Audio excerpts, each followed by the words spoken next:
Disclaimer, इस लेख में निहित किसी भी जानकारी सामग्री प्रणाली सटीकता या विश्वसनीयता की गारंटी नहीं है। विभिन्न माध्यमों ज्योतिष एवं पंचांग प्रवचनों मान्यताओं धर्म से संग्रहित कर ये जानकारियां आप तक पहुंचाई गई हैं। हमारा उद्देश्य महज सूचना पहुंचाना है। इसके उपयोगकर्ता इसे महज सूचना समझ कर ही लें। इसके अतिरिक्त इसके किसी भी उपयोग की जिम्मेदारी स्वयं शनिवार उपयोगकर्ता की व्रत नहीं लगेगी। कथा। शनिदेव को ग्रहों का राजा कहा जाता है। भगवान भोलेनाथ ने इन्हें न्याय के देवता की उपाधि दी है। शनिदेव को बहुत जल्दी क्रोध आता है। इसी क्रोध की वजह से पिता सूर्य से इनकी नाराजगी बनी रहती है। इनके क्रोध से सभी बचने की कोशिश करते हैं, वरना व्यक्ति पर मुसीबतों का पहाड़ टूट पड़ता है। इसलिए इन्हें प्रसन्न करने के लिए शनिवार व्रत रखा जाता है। व्यक्ति शनि दोष से बचने और उन्हें शांत रखने के लिए अनेक उपाय करता है। शनि कृपा से व्यक्ति को सुख और वैभव की प्राप्ति होती है। जो लोग शनिवार का व्रत करते हैं, उनको पूजा के समय शनिवार व्रत कथा का श्रवण करना चाहिए। Pause, unmute, loaded, 14.83%, remaining time -9 ratio 49। Shanidev व्रत कथा। एक बार सभी 9 ग्रहों सूर्य, चंद्र, मंगल, बुध, बृहस्पति, शुक्र, शनि, राहु और केतु में बहस हो गई। कौन सबसे बड़ा है? आपस में लड़ने के बाद सभी देवराज इंद्र के पास पहुंच गए। इंद्र असमंजस की स्थिति में निर्णय नहीं दे पाए, परंतु उन्होंने सभी ग्रहों को सुझाव दिया कि पृथ्वी पर राजा विक्रमादित्य ही इसका फैसला कर सकते हैं, क्योंकि वो बहुत ही न्यायप्रिय राजा हैं। सभी पृथ्वी पर राजा विक्रमादित्य के पास गए और अपने आने का कारण बताया। राजा उनकी समस्या को सुनकर बहुत परेशान हो गए। उनका चिंतित होना लाजिमी था, क्योंकि जिसको भी किसी से छोटा बताया तो वही गुस्सा कर जाएगा। राजा की काफी सोच विचार के बाद उन्हें एक उपाय सूझा। उन्होंने सुवर्ण, रजत, कांस्य, पीतल, सीसा, रंग, जस्ता, अभ्रक और लौह से 9 सिंहासन का निर्माण करवाया। उन्हें उपर्युक्त क्रम में रख दिया गया। सबसे निवेदन किया गया कि क्रमानुसार सिंहासन पर आसन ग्रहण करें।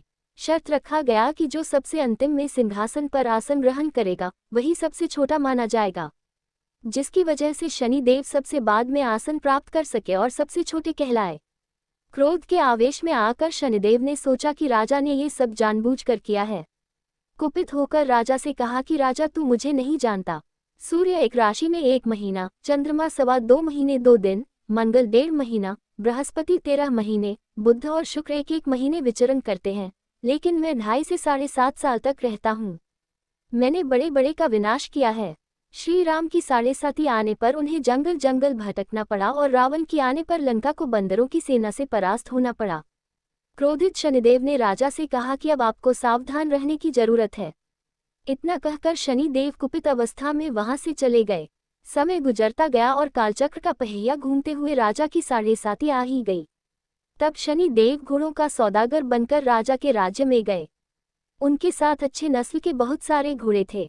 जब राजा को सौदागर के घोड़ों का पता चला तो अश्वपाल को अच्छे घोड़े खरीदने के लिए भेजा। अश्वपाल ने कई अच्छे घोड़े खरीदे। इसके अलावा सौदागर ने उपहार स्वरूप एक सर्वोत्तम नस्ल के घोड़े को राजा की सवारी हेतु दिया। राजा विक्रमादित्य जैसे ही उस घोड़े पर बैठे वह सरपट वन की ओर भागने लगा। जंगल के अंदर पहुंचकर वह गायब हो गया। भूखा प्यास की स्थिति में राजा जंगल में भटकते रहे। अचानक उन्हें एक ग्वाला दिखाई दिया, जिसने राजा की प्यास बुझाई। राजा ने प्रसन्नता में उसे अपनी अंगूठी देकर नगर की तरफ चले गए। वहां एक सेठ की दुकान पर पहुंचकर उन्होंने जल पिया और अपना नाम वीका बताया। भाग्यवश उस दिन सेठ की खूब आमदनी हुई। सेठ खुश होकर उन्हें अपने साथ घर लेकर गया। सेठ के घर में खूंटी पर एक हार टंगा था, जिसको खूंटी निगल रही थी। कुछ ही देर में हार पूरी तरह से गायब हो गई। सेठ वापस आया तो हार गायब था। उसे लगा कि वीका ने ही उसे चुराया है। सेठ ने वीका को कोतवाल से पकड़वा दिया और दंड स्वरूप राजा उसे चोर समझकर हाथ पैर कटवा दिया। अंपग अवस्था में उसे नगर के बाहर फेंक दिया गया। तभी वहां से एक तेली निकल रहा था, जिसको वीका पर दया आ गई।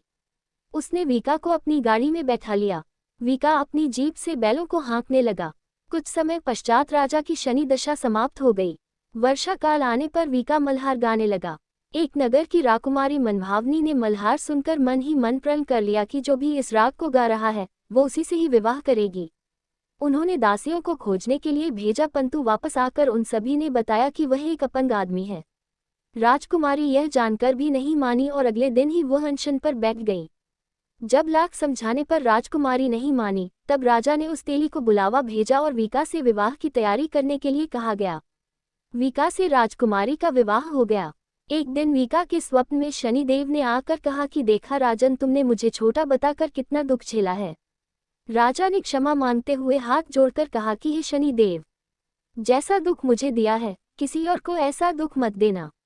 शनिदेव इस विनती को मान गए और कहा कि मेरे व्रत और कथा से तुम्हारे सारे कष्ट दूर हो जाएंगे।